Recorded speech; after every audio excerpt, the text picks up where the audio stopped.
Күндүн эң актуалдуу окуялары менен кабардар болуңуз. Эфирде жаңылыктар маалымат программасы. Саламатсыздарбы? Фактыларды жана кызыктуу жаңылыктарды баяндайбыз. Бул чыгарылышта. Тамактан уулангандардын саны өсүүдө. Борбор калаадагы коомдук тамактануучу жайлардын биринен жабыркагандар 20-га жетти. Студенттер үчүн заманбап шарттар. Эми жаштар евростандартка шайкеш келген жаңы жатаканаларда билим алышат. Ош шаары инвесторлор үчүн коопсуз аймакка айланат. Кала бийлиги ишкерлерди өзгөчө камкордукка алууну убадалады. Интернет чылуундары. Ички иштер министрлиги жарандардын алданган миллиондору тууралуу маалыматты жарыялады.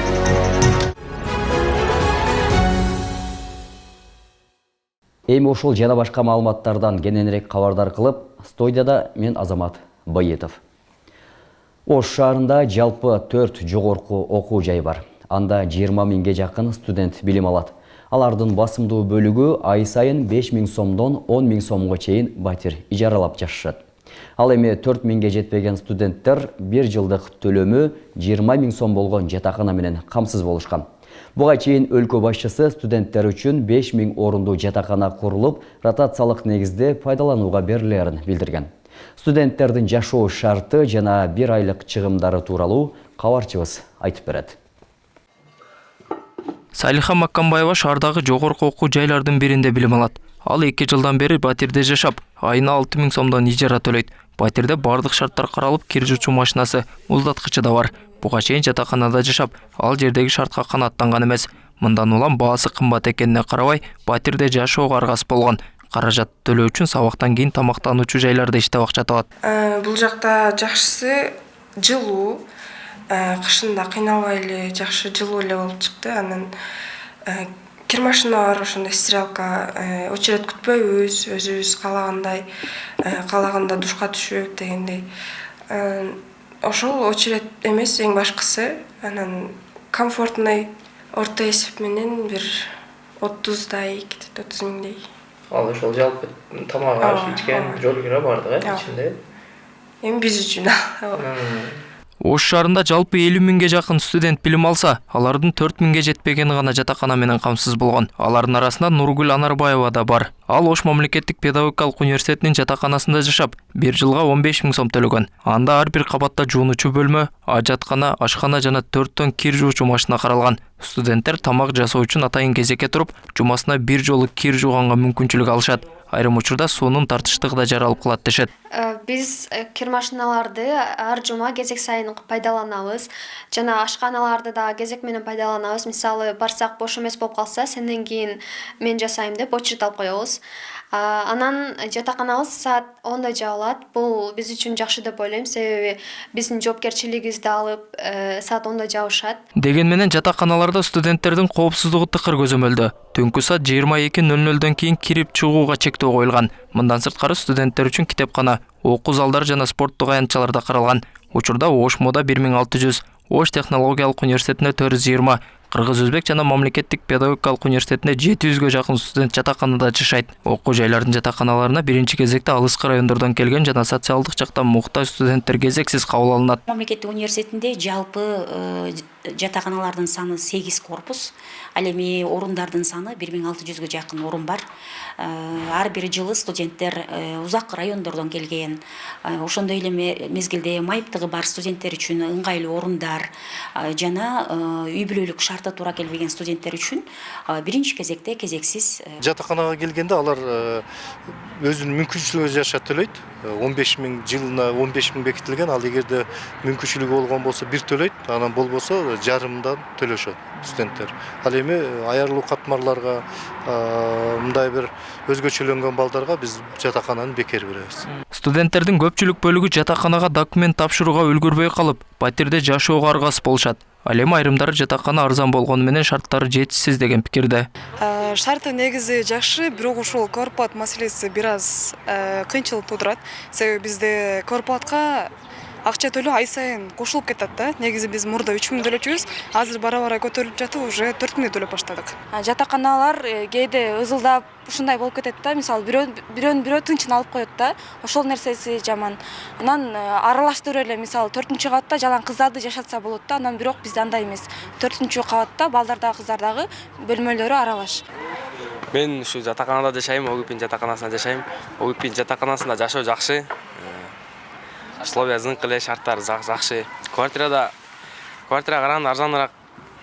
Жылына төлөйсүң, квартирада 2 айдыкын буга 1 жылга берип коебуз да. Квартиранын негизи жакшы жактары бул тынчыраак болот. Анан өзүң 9-дан кийин деле жумуштарың боло турган болсо, ошол жакка барганга ыңгайлуу. Кече 11-мартта өлкө башчысы жогорку кеңеште сүйлөп жатып, 2027-жылдан тарта студенттерди ротациялоо системасы киргизилерин билдирген.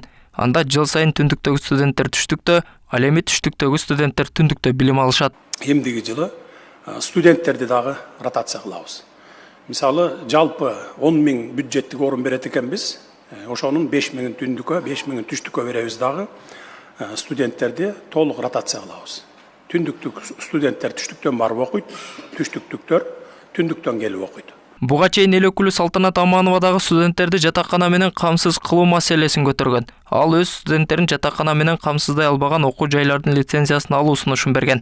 Белгилей кетсек, Кыргызстанда 70ден ашык жогорку окуу жай бар. Алардын ичинен 33-ü мамлекеттик деген макамга ээ болсо, калганы жеке менчик. Анда 100 000ден ашуун студент билим алат. Буга байланышты Эми Ош шаарына инвестиция тартуу жаатында иштер күчөтүлөт. Шаарда чакан бизнес азайып, ишкерлик климат солгундаган. Мындан улам ишкерлер бизнесте туруктуулук сакталып, мүмкүнчүлүктөрү кеңейтилсе дешет. Ош шаарынын мэри Жанарбек Акаев бизнес өкүлдөрү менен жолугушуп, ишкердикти өнүктүрүү маселесин талкуулады.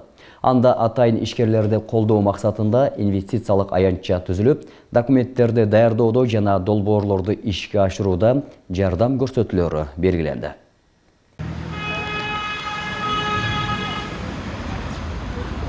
Бегалы Шамиров Ош шаарындагы ири кафе-ресторандарды иштеткен ишкерлердин бири. Ал учурда 200 жаранды жумуш орну менен камсыздоодо. Мындай сапаттуу кызмат көрсөтүүнүн артында иштин оор жүгү турарын белгилейт. Мындан улам ал ишкерлерге колдоо зарыл деп эсептейт. Айрыкча кафе иштетүүдө коммуналдык кызматтардан маселе жараларын айтат.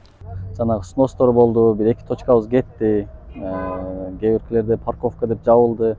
Светтер өчүрдү, түн 10 кийин болот. Эми минуска жакшы эле кеттик. Кээ бир точкалар жабылганда адамдар жумушсуз калды. Эми азыркы жаңы мэрдин сунушу бул ошол ишкерлерге кандай жеңилдик берсек, кандай болсо силерге комфортно болот, себеби жумуш орундарын түзгөн азыр чакан бизнестер болот. Бул сыяктуу ишкерлердин мындай көйгөйлөрү, сунуштары атайын жыйында угулуп талкууланды. Анткени калаада чакан бизнес азайып, ишкерлик климат солгундап кеткен. Мындан улам ишкерлер бизнести өнүктүрүүгө болгон тоскоолдуктарды жоюу маселелерин көтөрүштү. Бул жагдайды инвестиция тартуу жаатында иштерди күчөтүү менен чечүү белгиленди. Жакшы диагностический лабораторный баягы борборлорду курганга ошондой бир муктаждыктар бар экен. Ошолорго биз өзүбүз муниципалдык жерлерибизди тактап туруп, бир сунуштар менен чыксак, алардын конкурсту объявить этебиз, ачык конкурс кылдырып туруп. Анан алар келип катышса, ошолор жөнүндө сүйлөшүп бөлүштүк. Андан башка туризм тармагындагы көбүрөөк талкууладык. Туризмди өнүктүрүү үчүн кандай кылабыз? Биз инфраструктурный частини биз жасасак, анан биз дагы өзүбүз баягы сунуштарыбызды берип атабыз. Азыр Катар Ош шаардык мэриясы атайын ишкерлерди колдоо максатында инвестициялык аянтча түзүүнү пландоодо. Аянтча аркылуу ишкерлерге бизнесин өнүктүрүүдө бир катар мүмкүнчүлүктөр сунушталат. Анда документтерди даярдоо, уруксат кагаздарын алуу жардамдары көрсөтүлөт. Различный документтерди биз даярдаган учурдагы бүт процессти биз өзүбүзгө алсак деп атабыз да. Биз баягыда айтып аттык, бизде бир бөлүм бар. Отдел международных отношений и инвестиций депчи. Биз ошого инвестициялар боюнча өзүнчө бир башкармалык түзөлү деп. Биз ошол жерде башкармалыкты түзсөк, ошол жерде жаңы келген ишкерлерибизди биринчи кандай кылып жумушту процедурасын бүт түшүндүрүп, разрешительный документтердин бүт сопровождениясына биз жардам берели депчи муниципалитет. Ош шаарында буга чейин чакан ишкерлер басымдуулук кылган, алардын көпчүлүгү каладагы мыйзамсыз курулуштарды иретке келтирүүдө бузууга туш болушкан. Биз үчүн негизи стабилдүүлүк керек деп ойлойм, ишкерлер үчүн. Себеби акыркы убактарда мыйзамсыз деп эсептелгенден сырткары мыйзамдуу болгон жерлерге деле туура эмес иш аракеттер көрүлүп келген. Бул ишкерлер үчүн аябай чоң көйгөйдү жаратты да. Акыркы убактарда бизнесин сыртка алышып кеткен ишкерлер көбөйүп, ишкердиктин абалы ошто аябай начарлап кеткен болчу. Буга чейин президент Садыр Жапаров ишкерлерди ыксыз текшергендер жазаланарын эскерткен. Ага катар судагерлерде салыктарды жаап жашырбай таза иштөөгө үндөгөн. Буга чейин айрым ишкерлер бир катар мамлекеттик органдардын ашыкча жана кайталанма текшерүүлөрүнөн жапа чегип жатканын айтып чыгышкан. Мындан улам ишкерлерди текшерүүгө убактылуу мораторий киргизилген. Алмагүл Байгызы, Залкар Токтосун уулу, Ош ТВ. Бишкектеги коомдук тамактануучу жайлардын биринен уулангандардын саны 20-га жетти. Бир киши жандандыруу бөлүмүнө түштү. Республикалык клиникалык инфекциялык оорукананын башкы дарыгери Гүлжигит Алиевдин маалыматында 11 адам ооруканага түшүп, калган 2 амбулатордук дарыланууда экенин кабарлаган. Инфекциялык ооруканага 19 адам жеткирилган. Анын бири жандандыруу бөлүмүндө болсо, дагы бир ууланган киши амбулатордук дарыланууда. Жандандыруу бөлүмүндөгү адам 34 жашта. Уулангандардын арасында балдар жок, деди башкы дарыгер. Эскерте кетсек, окуя кечээ буфет ашканасында болгон. Коомдук тамактануучу жайга 23 000 сом айып салынып, убактылуу жабылган. Чүй облусунун ички иштер башкы башкармалыгы Кара-Балта шаарында жолдошун өлтүргөн деген шек менен 58 жаштагы аялды кармады. 11 мартта Жайыл райондук ички иштер бөлүмүнө шектүү үйүндө күйөөсүн өлтүргөнүн айтып кабар берген. Бул факты катталып, окуя болгон жерге ыкчам тергөө тобу барган. Тергөөдө 11 мартка караган түнү жубайлар спирт ичимдигин ичип олтуруп, ортодо пикир келишпестик чыкканы айтылган. Шектүү күйөөсү аны кемсинтип, моралдык, психологиялык басым кылганын, ушундан улам аны бычак менен мойнун кесип жибергенин айткан. Маркум алган жаракатынан каза болгон. Окуя болгон жерден бычак алынып, маркумга тиешелүү экспертизалар дайындалган. Шектүү аял кармалып, убактылуу кармоочу жайга киргизилди. Кыргызстанда ушул тапта дроппер иши боюнча 171 кылмыш иши козголуп, 226 адам дропперлик кылган деп шек саналууда. Бул тууралуу Ички иштер министринин орун басары Нурбек Абдиев Жогорку кеңештин 12 марттагы отурумунда айтты. Ал айрымдар сим-картасы же банк эсеби шылуундук иштерге колдонуларын билип туруп, сатып жиберген учурлар бар экенин кошумчалады. Анын сөзүнө караганда, дропперлик үчүн күнөөлүү деп табылган адамдар жабырлануучу алдаткан сумманын көлөмүнө жараша 20 же 50 000 сомго чейин айыпка жыгылат же 3 жылдан 7 жылга чейин, кылмышты уюшкан топ жасаган болсо 5 жылдан 10 жылга чейин абакка кесилет. 2025 жылы 1547 кылмыш иши козголгон. Анын ичинен 837 кылмыш ишинин бети ачылып, соттук кароого жөнөтүлгөн. Келтирилген чыгым 826 миллион 495 000 сом болгон. Анын ичинен 73 миллион 896 000 сом кайтарылган, деди ал. Нурбек Абдиев жабырлануучулар укук коргоо органдарына кеч арызданып жаткандыктан, шылуундар акчаны чет өлкөлөргө которуп кетүүгө үлгүрүп, адамдарга каражатын кайтарып берүү мүмкүн болбой жатканын кошумчалады. Баткендин Лейлек районунда авиабилет алып берем деп, элди 1,5 миллион сомго алдап кетүүгө шектелген жаран кармалды. 25 жаштагы тургун Разаков шаарындагы авиакассада иштеп жүргөн. Элдин ишенимине кирип, билет алып берем деп, акчаны өзүнүн банктык картасына котортуп алып турган. Милицияга 13 киши арыз менен кайрылды. Тергөөнүн жүрүшүндө жалпы 1,5 миллион сомго жакын материалдык зыян келтирилгени аныкталган. Факт боюнча Лейлек райондук ички иштер бөлүмү тарабынан кылмыш жаза кодексинин 209 беренеси алдамчылык менен кылмыш иши козголду деп айтылат маалыматта. Натыйжада шектүү Разаков шаарынан кармалып, убактылуу кармоочу жайга киргизилди. Тергөө уланууда. Соц тармактарда фейк аккаунт аркылуу бийлик башындагыларды жамандаган постторду жазууга шектелип кармалган журналист Алтынай Арстанбекова 2 айга тергөө абагына камалды. Чечимди Бишкектин 1 май райондук соту 11 мартта чыгарганын соттун басма сөз кызматы билдирди. Журналист 9 майга чейинки убакытка тергөө абагына киргизилди. Ички иштер министрлиги 9 мартта социалдык тармактарга жүргүзүлгөн мониторингдин жыйынтыгында Facebook'ta Даниэль Жоошбаев деген аккаунттун колдонуучусу бийликти каралоого жана коомдук саясий абалды курчутууга багытталган материалдарды жарыялап жүргөнү аныкталганын билдирген. Ал баракчаны журналист Алтынай Арстанбекова иштетип келгени аныкталганы айтылган. Бул факты боюнча Бишкек шаардык ички иштер башкы башкармалыгынын тергөө кызматы Кылмыш жаза кодексинин 278-бернеси массалык башаламандыктар менен кылмыш ишин козгогон.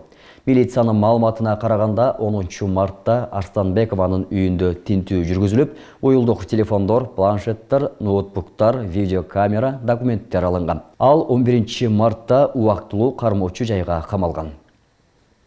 Кыргыз почтасы ишканасынын Лейлек райондук филиалынын мурдагы башчысы менен эсепчиси 5.213.900 сомду ыйгарып алышкан деп кармалышты. Бул тууралуу УКМК маалымдады. Филиалдын башчысы, башкы эсепчиси 2025 жылдын январынан сентябрга чейинки мезгилде иштешкен. Атайын кызмат алар иштеп турган учурда Кыргыз почтасы ачык акционердик коомунун борбордук аппараты филиалдын банк эсебине компьютердик жабдууларды, эмерек, терезелерди жаңыртуу жана башка оңдоо чыгымдар үчүн акча которгонун белгилеген. Бирок алардын бири да алынган эмес. Акча райондук бөлүмдүн ошол учурдагы башчысы менен башкы эсепчиси тарабынан менчиктештирилген. Мындан тышкары алар кызматкерлердин банк карталарына айлыкты көбүрөөк которуп, андан кийин техникалык катага шылтоо болуп, ашыкча сумманы накталай кайтарып берүүнү сурашкан деп айтылат билдирүүдө. Кармалгандарга ишенип берилген мүлктү өзүнө ыйгарып алуу же коротуу беренеси боюнча иш козголуп, УКМКнын тергөө абагына киргизилди.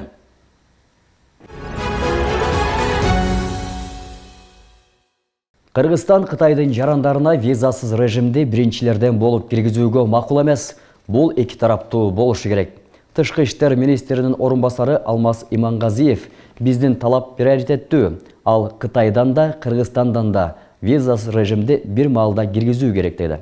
Алар кыргыз тарап визасыз тартипти биринчи киргизсин деп жатышат. Биз ага макул эмеспиз. Сүйлөшүүлөр уланып жатат деди. Имангазиев учурда Кытайдын Гонконг жана Макао административдик округдарынын тургундарына гана визасыз режим сынамак программа менен киргизилгенин билдирди. Кытайдын башка жарандары Кыргызстанга виза аркылуу гана келе алат. Бүгүнкү күндө Кыргыз Республикасы Кытай менен ошондой эле маселелерди биз сүйлөшүүлөрдү жүргүзүп келе атабыз. Бирок биздин да талабыбыз бул паритеттүү негизинде бир убакытта Кытай дагы, биз дагы ошо визасыз режимде киргизишибиз керек да. Бирок алардын бүгүнкү талабы Кыргыз тарап биринчи визасыз режимде киргизиле деп айтып атышат. Биз ал жагынан макул эмеспиз. Ошон үчүн ошо биздин сүйлөшүүлөрүбүздү биз созулуп атат. Биз деген паритеттин негизинде эки тарап, эки өлкө бир убакытта визасыз талаптарды алгандан кийин ошондо биз иштегенге даярбыз Кытай тарап менен. Министрлер кабинетинин төрагасы Адылбек Касымалиев буга чейин бийик тоолуу аймактарга кирген айылдарда жашаган жана иштеген адамдар үчүн өткөл мезгил жөнүндө убактылуу жобо бекитүү тууралуу токтомго кол койду. Токтомдо тиешелүү министрликтерге, жергиликтүү бийликтерге убактылуу жобого ылайык райондук коэффициенттердин жана пайыздык үстөк акылардын тиешелүү төлөмдөрүн жүргүзүү тапшырылды. Токтомдун долбоору коомдук талкууга чыгарылды. Документтин нускамасында Министрлер кабинетинин 2025 жылдын 23 октябрындагы номер 692 токтому менен бийик тоолуу зоналарда жайгашкан айылдардын тизмеси бекитилгени белгиленген.